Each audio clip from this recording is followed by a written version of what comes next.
ते निघालेले आहे। आपण ही दृश्य बघतोय वाल्मिक कराड जो आहे आपल्याला दोन दृश्यांमध्ये दिसतोय। वाल्मिक कराड पासून कारागृहामध्ये होता आणि त्याला आता जो आहे पोलिसांचा कडेकोट पोलीस बंदोबस्त सुरक्षा जी आहे ती वाल्मिक कराड याचा वाहनाला आहे। पुढच्या काही वेळामध्ये ही गाडी जी आहे ती केज न्यायालयाच्या दिशेने जाणार आहे। मॅडम आपण देखील ताबा मागण्यासाठी या ठिकाणी आले होते। बोलणं केले ताबा मागताय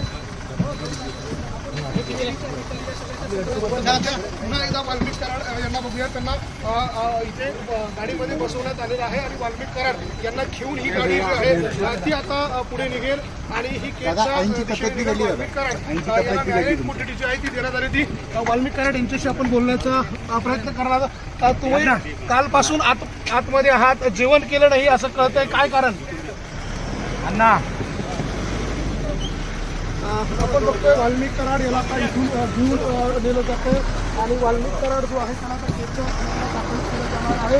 खरं तर खंडणी प्रकरणामध्ये वाल्मिक कराड याला अटक करण्यात आलेली होती आणि खंडणी प्रकरणामध्ये त्याला न्यायालयाने